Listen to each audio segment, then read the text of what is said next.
GT Holidays. GT Holidays, South India's #1 travel brand. ரம்ஜானுக்கென்றே பிரத்யேக கலெக்ஷன்கள். ஆசியாவின் மிகப்பெரிய ஜவுளி சாம்ராஜ்யம் தி சென்னை சில்க்ஸ். ஐபிசி தமிழ் நேயர்களுக்கு வணக்கம். இன்றைய சிறப்பு நேர்காணலில் நம்மோடு இணைந்திருக்கிறார் இந்திய தேசிய கட்சியின் தலைவர் தடா ரஹீம் அவர்கள். வணக்கம். இஸ்ரேல் ஈரானுக்கு இடையேயான அந்த போர் குறித்து தான் உலக மத்தியில் இருக்கக்கூடிய எல்லா முக்கிய தலைவர்களும் இதை பற்றி பேசிகிட்டு இருக்கிறத நம்ம பார்க்குறோம். நீங்கள் இந்த விவகாரத்தை எப்படி பார்க்குறீங்க? இது ஓப்பனாக சொல்லணும்னு சொன்னால், இது மத்திய கிழக்கு மத்திய ஆசியா நாடுகளுக்குள்ளே அங்கே இருக்கக்கூடிய கனிம வளங்களை, பெட்ரோல் போன்ற கனிம வளங்களை தங்களுடைய கட்டுப்பாட்டில் கொண்டு வரத்துக்காக அமெரிக்கா, பிரிட்டன், ஐரோப்பியா மற்றும் இஸ்ரேலை களமாக வச்சு அங்கே இருக்கக்கூடிய அத்தனை நாடுகளும் நமக்கு கட்டுப்படணும். இது தவிர வேறு எதுவுமே அங்கே பிரச்சனையே இல்லை உங்களுக்கு.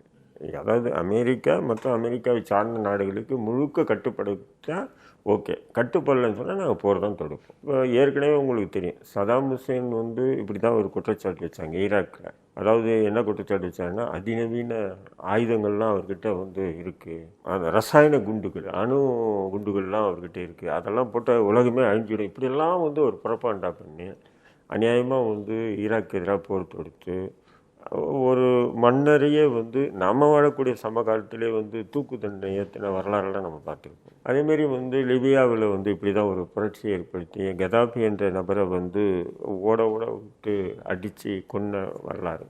இதெல்லாம் மக்கள் புரட்சி அப்படின்ற மாதிரி காட்டினாலும் இது முழுக்க முழுக்க இது அமெரிக்கா போன்ற ஐரோப்பிய, பிரித்தானிய நாடுகளினுடைய சூழ்ச்சின்றது அம்பலமான ஒரு விஷயம்.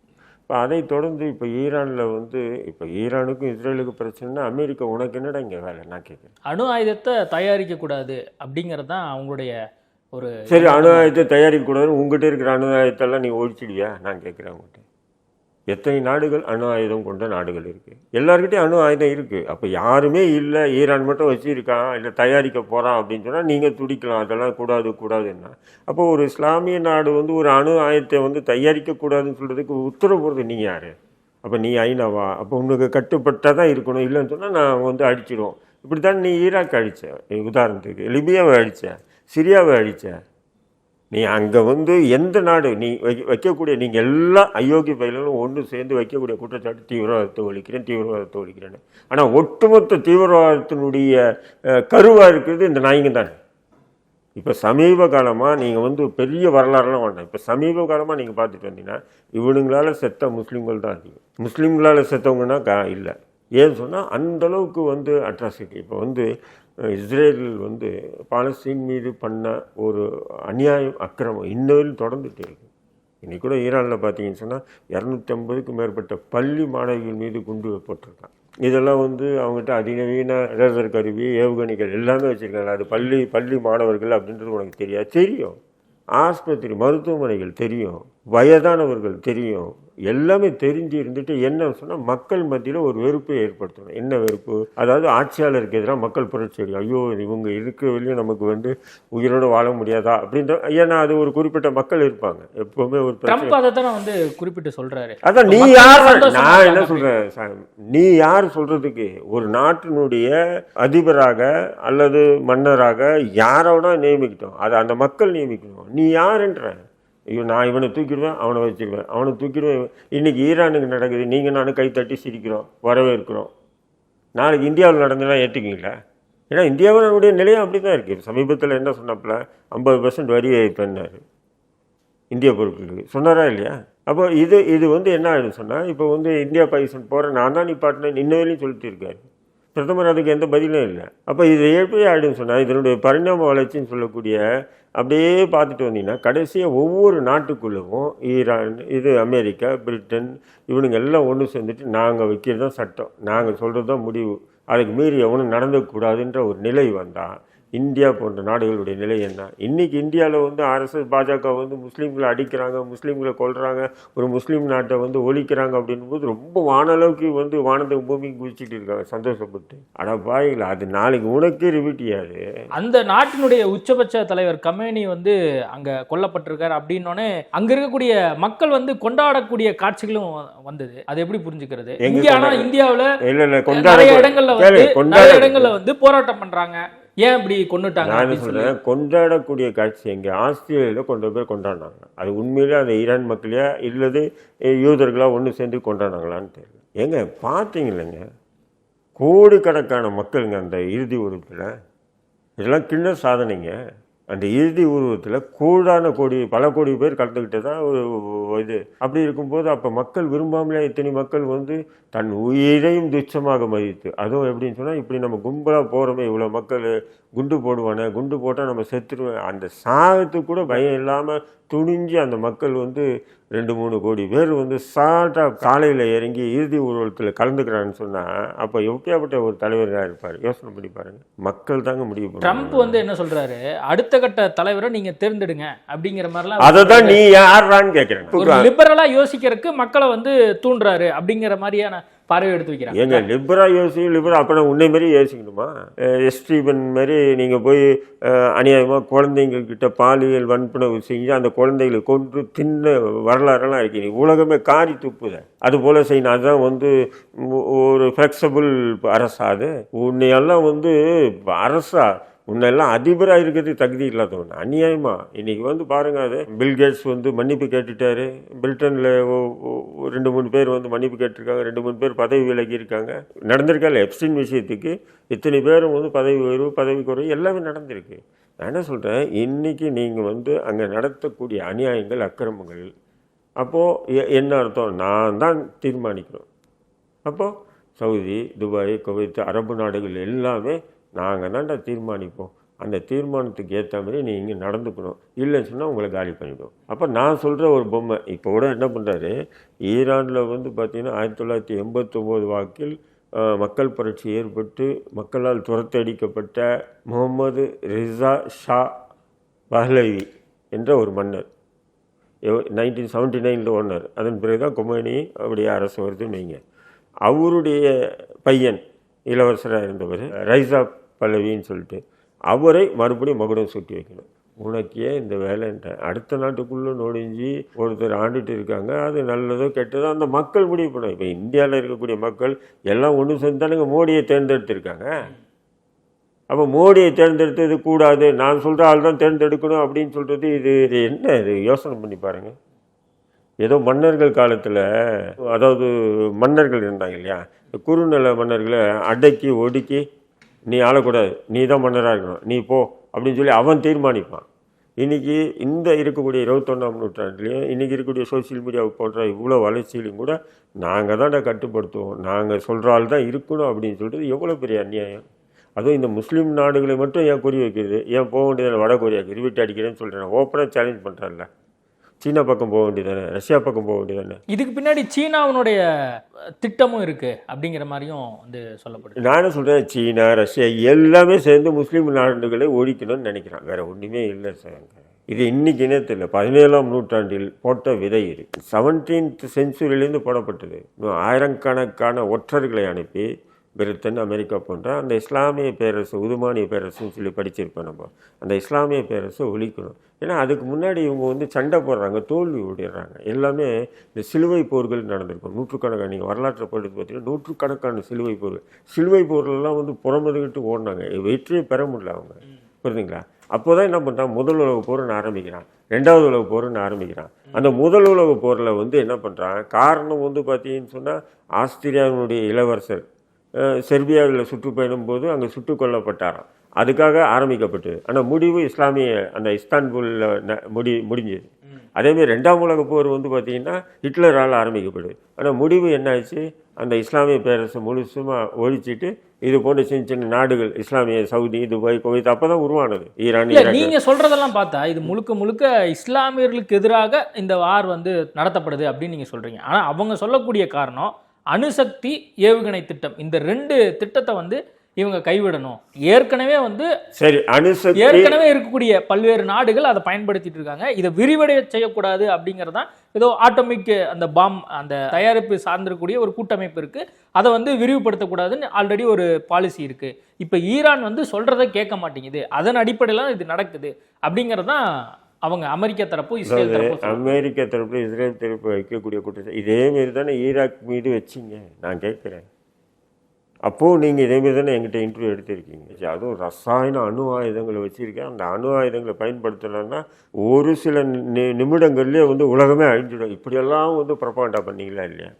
இன்றைக்கி கூட வந்து அணு ஆயுதம் வந்து ரசாயன இது தயாரிக்குது, அணு ஆயுதம் வச்சிருக்கு அப்படின்னு நீங்கள் தானே ப்ரொபகண்டா பண்ணுறீங்க. இல்லை, இப்போ ஈரானுடைய முக்கிய தலைவரை கடைசியாக வந்து படுகொலை பண்ணியாச்சு. இப்போ ஈரானுடைய அந்த கட்டமைப்பு வந்து முழுக்க முழுக்க தகர்க்கப்பட்டிருக்கு அப்படிங்கிற பார்வை இருந்தாலும் ஈரானும் பதிலடி கொடுக்குது அண்டை நாடுகளுக்கும். நம்ம அதை பார்த்துட்டு இருக்கோம். அப்போது அடுத்த கட்டமாக இது எப்படி நடக்கும்னு நீங்கள் நினைக்கிறீங்க? இல்லை, அடுத்த கட்டமாக இப்போ ட்ரம்ப் கொஞ்ச நாளைக்கு முன்னாடி பேசியிருக்காரு, கிட்டத்தட்ட இது 5 வாரம் தொடரும் போல இருக்கே அப்படிங்கிற மாதிரி பேசியிருக்காரு. கூடவே வந்து நாங்கள் பேச்சுவார்த்தைக்கு நாங்கள் தயார்னு சொன்னாலும் ஈரான் தரப்பில் இருக்கக்கூடிய வெளியுறவுத்துறை அமைச்சர் வந்து பேச்சுவார்த்தைக்கெல்லாம் இடமே இல்லை, எங்கள் தலைவரை நீங்கள் கொண்டிருக்கீங்க அப்படிங்கிற பதிலை வந்து அவங்க கொடுக்குறாங்க. இல்லை, எல்லாருக்கும் ஒரு வெறுப்பு இருக்கு இல்லைங்க. ஆயத்துல்லா குமைனியை பொறுத்தவரையிலும் பார்த்தீங்கன்னா இதுக்கு முன்னாடி இருந்த தலைவர்கள் எல்லாமே பார்த்தீங்கன்னு சொன்னால் இந்த ஷியா சுன்னி பாகுபாடு இருந்தது. ஷியா சுன்னி 2 பேரும் ஏற்றுக்கிட்ட ஒரு தலைவர்னா ஆயத்துல்லா குமைனி. இன்றைக்கி வந்து நீங்கள் பார்த்தீங்கன்னா ஷியா நாடுன்னு பார்த்தீங்கன்னா ஈரான் மட்டும்தான் ஷியா முஸ்லீம் உள்ள நாடு. மற்றது எல்லாமே பார்த்தீங்கன்னா 50க்கும் மேற்பட்ட இஸ்லாமிய நாடுகள்லாம் சன்னி முஸ்லீம் தான். ஆனால் ஆயத்துல்லா குமைனிக்கு வந்து எல்லாரும் ஆதரவாக நிற்கிறான். ஈரானுடைய இந்த போருக்கு எல்லாருமே ஆதரவாக இருக்கா, சவுதியை தவிர. சவுதி கூட மக்கள் இருக்காங்களே தவிர, சவுதி, கத்தார், துபாய் மக்கள் வந்து முழுக்க முழுக்க ஈரானுக்கு ஆதரவாக இருக்காங்களே தவிர, ஆனால் அந்த அரசுகள் மட்டும்தான் வந்து ஈரானுக்கு எதிராக, குமைனிக்கு எதிராக செயல்பட்டாங்க. அப்போது ஒட்டுமொத்த மக்களையும் வந்து கவர்ந்தவர் வந்து ஆயத்துல்லா குமைனி. அதில் எந்த மாற்று கருத்து அடிப்படையில் அவர் ஒரு மத குருமாராவும் இருக்கிறவங்க தலைவராக இருக்க முடியும் அப்படிங்கிற பார்வை இருக்கிறனால இன்னும் வந்து அங்கே இருக்கக்கூடிய மக்கள் அவரை பெருசாக தூக்கி கொண்டாடுறாங்க. நீங்கள் அடிப்படை மதவாதம் இந்த கம்யூனிஸ்டுகள் சொல்லக்கூடிய வார்த்தைகளை பயன்படுத்தாதீங்கன்ற நான் என்ன சொல்கிறேன் அப்படின்னு பார்த்தா நான் என்னையும் ஒரு மதவாதின்னு சொல்லுவீங்களா? நானும் தொப்பி வச்சுருக்கேன், தொப்பி போட்டிருக்கேன், தாடி வச்சுட்டு இருக்கேன், 5 வேளை தொழுகிறேன். இது இஸ்லாம் அவர்களுக்கு கொடுக்கப்பட்ட கடமை. அந்த கடமைன்றது அவங்க நிறைவேற்றுறாங்க. அதனால் அடிப்படைவாதி மதவாதிகள் ஆயத்துல்லா குமைனியுடைய வரலாறு நீங்கள் எடுத்து பார்த்தீங்கன்னு சொன்னால் மதரசாவில் படிக்கிறேன், மதரசாவில் படித்து பயிற்சி பெற்று அதன் பிறகு அறிவியல், கணிதம் போன்ற வானவியல் போன்ற விஷயங்கள் எல்லாம் தேர்ச்சி பெற்ற ஒரு மாணவராக இருக்கார். அதன் பிறகு தான் அந்த மாணவர்களோடு சேர்ந்து அந்த மன்னர் ரிசா ஷா பஹ்லவியை எதிர்த்து பிரச்சாரங்கள் பண்ணுறார். அந்த பிரச்சாரத்தில் மக்கள் அவர் பக்கம் கவரப்படுறாரு. அதன் பிறகு தான் அவர் வந்து மிகப்பெரிய ஒரு புரட்சியை ஏற்படுத்துகிறார். அந்த புரட்சியை ஏற்படுத்துறதுக்கு ஆயத்துல்லா குமைனி முக்கியமான ஒரு இடத்துல வகிக்கிறார். புரியுதுங்களா? ஆனால் அவருடைய அந்த பேச்சுக்கள் செயல்கள் வந்து பார்த்தீங்கன்னு சொன்னால் சன்னி முஸ்லீம்களை ஏற்றுட்டாங்க. அதாவது ஷியாவுடைய கொள்கையே சன்னி முஸ்லீம்களை ஏற்றுக்கிறார். இன்றைக்கி கூட ஈரானுக்கு ஆதரவு, ஈரானிய இராணுவத்துக்கு ஆதரவாக ஒவ்வொரு முஸ்லீமும் பிரார்த்தனை செய்கிறான்னு சொன்னால் அது அந்த கொள்கையை ஏற்றுக்கிட்டாங்கன்றது இல்லை. இன்றைக்கி இருக்கக்கூடிய ஒரு அட்ராசிட்டி, உலகத்துக்கே அட்ராசிட்டி, அயோக்கியத்தனம் பண்ணிக்கிட்டு இருக்கக்கூடிய அமெரிக்கா, இஸ்ரேல், பிரிட்டன் போன்ற நாடுகளுக்கு எதிராக தான் இந்த மக்கள் ஒன்று கூடியிருக்காங்க. இப்போது இதே ஈரானை வந்து அங்கே வந்து அந்த இஸ்லாமிய நாடுகள் இருந்து இல்லையா, எல்லா நாடுகளுக்கும் மத்தியில் ஈரானுக்கு ஏன் இந்தளவுக்கு சலுகை கொடுத்த? இந்த சலுகையை சவுதி கொடுக்கல, இந்த சலுகையை துபாய் கொடுக்கல, இந்த சலுகையை யூஏஇ கொடுக்கல, யாருக்குமே கொடுக்கல. ஈரானுக்கு மட்டும் ஏன் கொடுத்த? ஈராக் கூட கொடுக்கல. ஈராக் வந்து அப்படியே ஆரம்பிக்கும் போது ஈராக் அடித்தேன். இதெல்லாம் என்ன காரணம் நான் கேட்குறேன். இதெல்லாம் என்னென்னா அவன் ஷியா நாடு, இவனை சேர்ந்து யாரும் எல்லாரும் அடிச்சிடக்கூடாது, ஷியா முஸ்லீம். அதை காமிச்சு வந்து ஈரான் கொஞ்சம் கொஞ்சமாக இராணுவத்தில் பலப்படுத்தினேன். இன்றைக்கி அதே ஷியா முஸ்லீம்களை நான் அழிப்பேன்னு சொன்னேன். அப்போ நான் நினச்சா உங்களுக்குள்ளே பிரித்தாளும் சூழ்ச்சியை கையாளுவேன். இன்றைக்கி பிரித்தாளும் சூழ்ச்சியை எடுப்படலை. உலகம் முழுவதும் பல இஸ்லாமிய கண்ட்ரிலாம் இருக்காங்க, அவங்கெல்லாம் எந்த நிலைப்பாடும் எடுக்காமல் இருக்காங்களே, என்ன பண்ணுவாங்க? இன்றைக்கி துபாயோ குவைத்தோ அரபு நாடுகளே எடுத்தீங்க, வேறு வழி இல்லை. இல்லைன்னா அதே நிலை தான். அவங்ககிட்டயாச்சும் இராணுவம் இருக்குது, அவங்ககிட்டயாச்சும் வந்து சில நாட்களாச்சும் போராடுறதுக்கு என்னென்ன ஆயுதங்களை வச்சுருக்காங்க, அதனால் போராட்டிருக்காங்க. அது நம்மக்கிட்டே இல்லையே, அது கூட நம்மகிட்ட இல்லையே. அப்படிங்கும்போது நம்ம ஏன் வாய் தரணும்? அப்படி தான் எல்லாமே பார்க்குறாங்க ஒவ்வொரு நாடும், சிறிய நாடுகள். அதுக்கு தான் வந்து என்னன்னு சொன்னால் இந்த அமெரிக்கா, பிரிட்டன் இவங்களுடைய சிம்பிள் லாஜிக்கே தாங்க. இஸ்லாமிய நாடுகள் தன்னிச்சை எவனே வரக்கூடாது, அடிச்சுடுவாங்க. எல்லாமே கிறிஸ்துவ நாட்டுக்கு அடிமையாக இருக்கணும். ஓப்பனாக சொல்கிறேங்க, இதுதான் அடிப்படை இதுதான். இன்னைக்கு நீ 1000 விஷயங்களை பேசலாம் உலகத்தில், தீவிரவாதம், பயங்கரவாதம், மயிர்வாதம், மண்ணாங்கட்டிவாதம்னு. கிறிஸ்தவர்களுக்கு அடிமையாக இருக்கணும். புரியுதுங்களா உங்களுக்கு? இதை தவிர நீங்கள் இவங்களை விட்டேன்னு சொன்னால் இவங்க ஒரு கட்டமைப்பு உருவாக்கிடுவாங்க. ஏன்னு சொன்னால் நம்மெல்லாம் வாழணும்னு போராடுறோம், அவனுங்கெல்லாம் சாகணும்னு போராடக்கூடிய ஒரு இனம் இஸ்லாமிய சமூகம். அவங்கள வெல்ல முடியாதுன்றது கிறிஸ்தவர்கள், யூதர்கள் நல்லாவே அறிஞ்சு வச்சுருக்காங்க. புரியுதுங்களா? அப்படி இருக்கும்போது இவங்க வந்து ஒரு தன்னிச்சையான ஒரு நாடு, தன்னிச்சையான நாடுன்னா நாடு இருந்துக்கணும். அந்த இஸ்லாமிய அந்த சரியா என்கின்ற அந்த இஸ்லாமிய தலைமைத்துவத்தை இவங்களுக்கு கொடுக்கக்கூடாது. அதனால தானே இங்கே சிரியா மீது எதுக்குங்க நீங்கள் போர் தொடுத்த? ஐஎஸ்ஐஎஸை யாருங்க உருவாக்கினா? அமெரிக்கா, பிரிட்டன் போன்ற நாடுகள் உருவாக்குறது. ஏன்னு சொன்னால் சிரியாவை வந்து அப்படியே டெவலப் ஆகிட்டே இருக்கான், விஞ்ஞானம் எல்லாமே டெவலப் ஆகிருக்கான். அப்போ டெவலப் ஆகிட்டு இருக்கும்போது என்ன பண்ண முடியும்? ஐஎஸ்ஐஎஸ்ன்னு உருவாக்கி ஐஎஸ்ஐஎஸை ஒழிக்கிறோம், ஐஎஸ்ஐஎஸ் தீவிரவாதத்தை வந்து முடிக்கிறோம்னு சொல்லிட்டு உள்ள இராணுவத்துக்கு போட்டு லட்சக்கணக்கான மக்கள் அகதிகளாக வெவ்வேறு நாட்டுக்கு போனாங்களா இல்லையா? சிரியா மீது போர் தொடுறதுக்கு என்ன காரணம்? எந்த தீவிரவாதம் இருந்து நீயா உருவாக்கணும்? இந்த போர் தேவைதானா அப்படின்னு நினைக்கிறீங்களா? இல்லை, இந்த போர் ஓமன் வந்து மத்தியஸ்தம் பண்ணாங்க அந்த காலகட்டத்தில், ஒரு வாரத்துக்கு முன்னாடி 2 வாரத்துக்கு முன்னாடி. இது வந்து போரா போகிறதுக்கு வாய்ப்பு இல்லை அப்படிங்கிற மாதிரியான விஷயங்கள்லாம் பேசப்பட்டது. கடைசியாக திடீர்னு இது ஒரு போரா மாதிரி இப்போயுமே முடியாது அப்படிங்கிற மாதிரி ஒரு சூழலை நோக்கி நகர்ற மாதிரி இருக்கேன். இல்லை சங்கர், நீங்கள் ஒரு விஷயத்தை நீங்கள் நான் ஒரு முஸ்லீம், நீங்கள் முஸ்லீம் இல்லை, நீங்கள் வந்து முஸ்லீமுக்கு எதிரான சிந்தனையிலே இருக்கீங்க. உதாரணத்துக்கு சொல்கிறேன், நடுநிலையாக யோசிச்சு பாருங்கள்.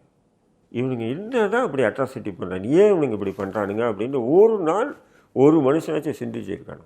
அமெரிக்காவும் இஸ்ரேலும் எங்கள் பாலஸ்தீனில் லட்சக்கணக்கான மக்கள், குழந்தைங்க, வயதவங்க அன்னைக்கு வந்து அப்படியே சுடுகாடு அவங்க வச்சுருக்காங்க. அப்போ உலகத்தில் யாருமே அவங்கள கேட்க முடியாதா? கேட்டால் அவங்களுக்கு எதிராக இப்படி ஒரு போர் தொடுப்பாயா? அப்போது அன்னைக்கு ஈரான் எதிர்த்து நின்று அடித்தான், புரியுதுங்களா? அதுக்காக இப்போது அவங்ககிட்ட என்ன இருக்குது? ஒன்றும் இல்லை. அணு இருக்குது, இது இருக்குது, அது இருக்குது. இதுதான் ஆரம்பிப்பானுங்க. எப்படி சிரியா மீது வந்து ஒரு ஐஎஸ்ஐஎஸ்ன்னு உருவாக்கி சிரியாவை அழிச்சானுங்களோ, எப்படி ஈராக்கு வந்து விதவிதமான அணு ஆயுதங்கள்லாம் இருக்குதுன்னு சொல்லிட்டு ஈராக் அழிச்சானுங்களோ, ஒரு அதிபரை தூக்கு போட்டாங்க. அதேமாரி இன்றைக்கி ஈரானில் நீங்கள் வந்து பார்த்தீங்கன்னு சொன்னால் அப்படியெல்லாம் எதுவுமே இருக்காது. அரபு நாடுகளே இராணுவத்தில் ஒரு கட்டமைப்புடன் நாடு வந்து ஈரான், வேறு ஒன்றுமே சொல்ல முடியாது. ஏங்க உனக்கு தெரியாதுதாங்க. அதாவது வெற்றி தோல்வி என்றது இஸ்லாமியர்கள் எப்பவுமே நினைக்க மாட்டாங்க. அடித்தவொன்னு திருப்பி அடிச்சுமான்றது தான் பார்ப்பாங்க. அந்த பார்வையோடு தான் இன்றைக்கி ஈரான் நடந்துகிட்டு இருக்கு. வெற்றி எப்படி? அத்தனை உலகமே ஒன்று சேர்ந்து ஒரு நாட்டை அடிக்கிறான். எப்படி வெற்றி பெறுவீங்க நீங்கள்?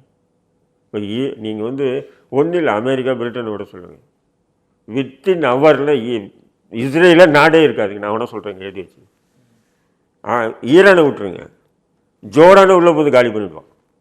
இவனுங்களை அப்படியே ஒதுங்கி இருக்க சொல்லுங்கள். வித்தின் நீ 10 மணிலேருந்து ஒரு 12 மணி வரையும் இருக்க சொல்லுங்கள். இஸ்ரேல் என்ற ஒரு யூத நாடு அங்கே இருந்ததுக்கு நான் வரலாற்றில் தான் தெரியும். அந்த மாதிரி ஆகிடும்.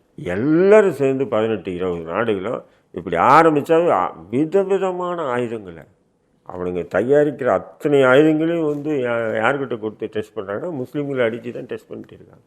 நீங்கள் பார்த்துட்டு இருக்கலாம்ல, முஸ்லீம் எதுனா போதையாக இருந்து சொல்கிறானா, இல்லை போதை பழக்கங்களுக்கு ஊக்குவிக்கிறானா, அல்லது விபச்சாரத்துக்கு ஊக்குவிக்குது இஸ்லாமு, அல்லது உலகம் முழுக்க வந்து போதையை வந்து பொருட்களை சப்ளை பண்ணிகிட்டு இருக்காங்களா, அல்லது நீங்கள் எப்ஸ்டின் ஃபைலில் எப்படி ஒரு விதவிதமான வந்து குழந்தைகளை வந்து பாலியல் பழக்கம் செஞ்சு அந்த குழந்தைகளை வெட்டி சமைச்சு சாப்பிட்டா அது போன்ற கொடூரங்களை வந்து இஸ்லாமிய நாடுகள் செய்யுதா? இல்லையே. அப்படி இருந்து ஏன் நீங்கள் எதிர்க்கிறீங்கன்னா, இதெல்லாம் செய்யறதுக்கு இஸ்லாத்தில் அனுமதி இல்லை. இஸ்லாமிய பேரரசு உருவாச்சுன்னு சொன்னால் இவங்கள நம்ம எதிர்த்து போராட முடியாது. சிம்பிள் லாஜிக்காக தான். ஏன்னா நூற்றுக்கணக்கான சிலுவை போரில் வந்து செருப்படி வாங்கிட்டு போனவனுங்க எல்லா நாடுகளும். ஐரோப்பிய நாடுகள் வந்து இஸ்லாத்துக்கிட்ட நூற்றுக்கணக்கான ஆண்டுகள் வந்து அடிமைப்பட்டு கிடந்தது. ஓப்பனாக சொல்கிறேன் நான். அவங்களால ஒன்றும் பண்ண முடியல. எத்தனையோ போர்கள், விதவிதமான போர்கள் நடத்தினாங்க. அதுக்கப்புறம் தான் சூழ்ச்சி பண்ணி முதல் உலக போர், 2ஆம் உலக போர்ன்னு சொல்லிட்டு இன்றைக்கி கூட நீங்கள் பேசலாம். கம்யூனிஸ்ட்டுகள் வேறு, அப்புறம் வந்து அமெரிக்கா போன்ற நாடுகள் வெவ்வேறு திசையில் இருக்குங்க. ஆனால் இஸ்லாமியர்களையும் இஸ்லாமிய சித்தாந்தங்களை எதிர்ப்பதற்கு எல்லாம் ஒன்று சேர்றாங்கன்றாங்க. நார்த் கொரியா மாதிரி ஈரான் மாறிடக்கூடாது அப்படிங்கிற பார்வையும் எடுத்து வைக்கிறாங்க. சரி, நார்த் கொரியா மாரி ஈரான் மாறிடக்கூடாதுன்னா நார்த் கொரியாவுக்கு எதிர்த்து உங்களால் ஒன்றும் பண்ண முடியல. முஸ்லீம் நாடுகள்னால் அப்படி வித்தின் சொல்லியில் அடின்றான். ஒரு நாட்டுக்குள்ளே வந்து ஒரு நாட்டினுடைய அதிபரை வந்து அடிக்கிறதுலாம் எவ்வளோ பெரிய இதுங்க இது.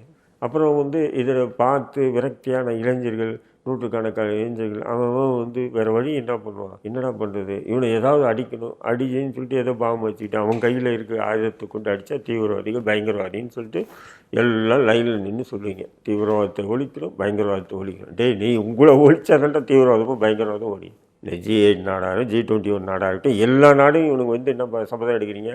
தீவிரவாதத்தை ஒழிக்கணும், தீவிரவாதத்தை ஒழிக்கணும், பயங்கரவாதத்தை யாரை ஒழிக்கணும்? உங்களை ஒழிச்சா எல்லாமே முடிஞ்சிடும். பாருங்கள், அந்த இஸ்லாமிய நாடுகள் தன்னிச்சையாக வளரக்கூடாது. அதுவும் அந்த இஸ்லாமிய அந்த கிலாஃபத் என்கின்ற அந்த ஒரு தலைமைத்துவத்தை உருவாக்கக்கூடாது. அது உருவாக்கிட்டாங்கன்னா நல்லா தெரியும் அவனுக்கு. ஒன்று சேர்ந்துருவானுங்கடா, ஒன்று சேர்ந்துட்டா இவனுங்களை வெல்ல முடியாதுன்றது தெரியும். கமேனியோடைய மகனை வந்து அடுத்த கட்டத்துக்கு நகர்த்தி செல்லணும் அப்படிங்கிற மாதிரியான திட்டமிடலும் தற்போதைய ஒரு தலைவராக தற்காலிகமாக ஒருத்தரை வந்து நியமிச்சிருக்காங்க. இப்போ அடுத்து ஈரான் நாடு எப்படி அடுத்த கட்டம்? இல்லைங்க, கமேனியுடைய பையனோ அவருக்கு பின்னாடி நீங்கள் 100 பேர் இல்லை 1,00,000 பேரை கொல்லுங்க, ஒருத்தர் வந்துக்கிட்டு தான் இருப்பாங்க. அப்போ ஈரானை எதுவும் பண்ண முடியாது. நான் என்ன சொல்கிறேன், நீங்கள் வந்து சண்டை போட்டுட்டு இருப்பீங்க, நீங்கள் அடிப்பீங்க, நீங்கள் அடிக்கக்கூடிய அந்த அணு ஆயுதத்தில் 100 பேர் ஈரானில் சாவாங்க. ஆனால் ஈரான் சும்மா இருக்க மாட்டான், ஈரான் திருப்பி அடிப்பான். 10 பேராச்சும் சாவீங்கள்ல நீங்கள். எங்களுக்கு 100 பேர் பரவாயில்ல, ஆனால் நான் உங்களை 10 பேரை சாக அடிக்கிறேன்ல. இது தொடர்ந்துகிட்டே இருக்கும்.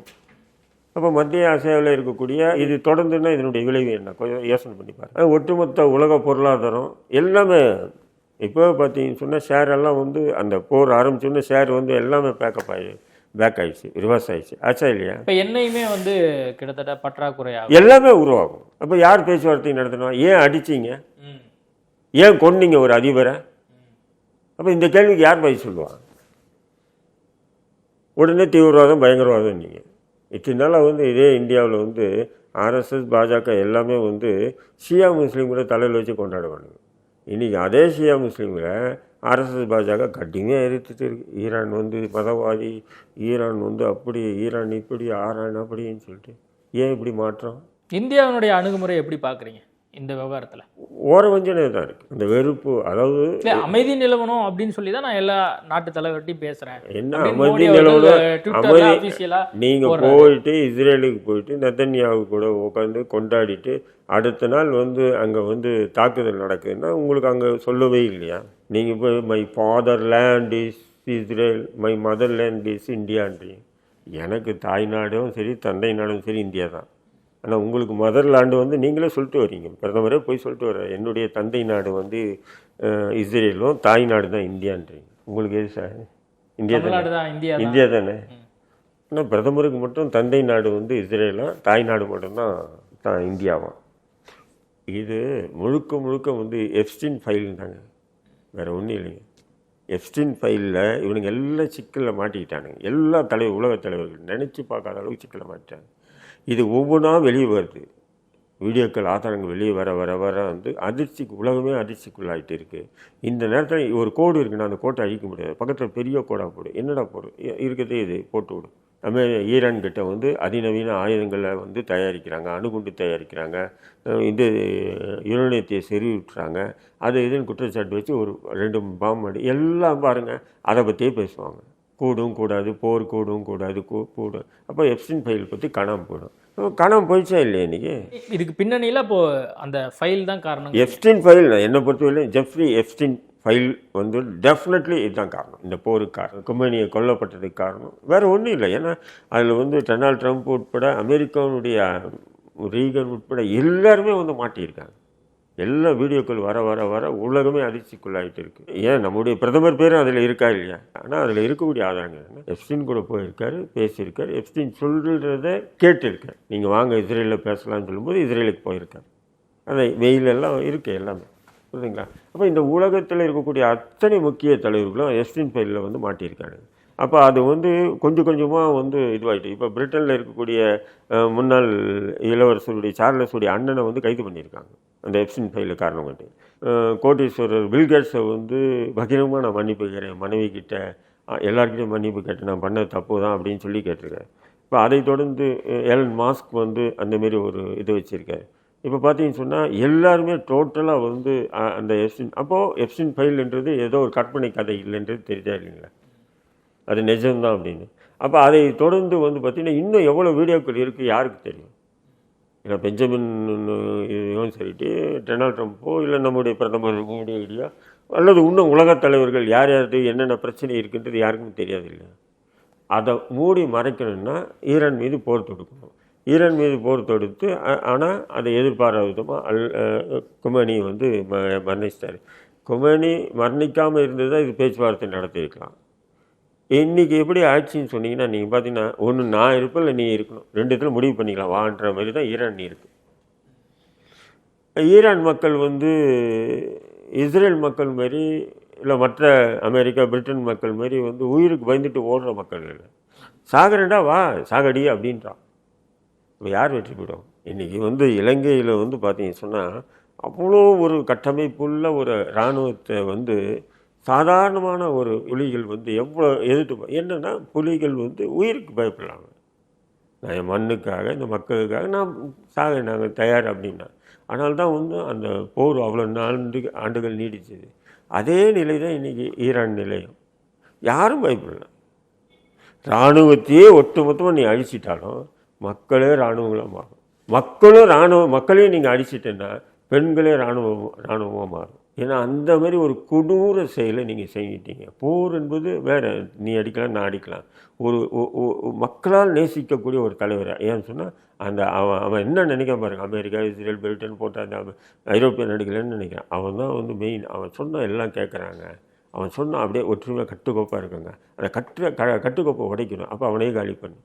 ஓகே, நம்ம நிறைய விஷயங்கள் குறித்து பேசியிருக்கோம். நேர்காணல் கொடுத்ததுக்கு மிக்க நன்றி. GT Holidays. GT Holidays, South India's #1 travel brand. ரம்ஜானுக்கென்றே பிரத்யேக கலெக்ஷன்கள். ஆசியாவின் மிகப்பெரிய ஜவுளி சாம்ராஜ்யம் தி சென்னை சில்க்ஸ்.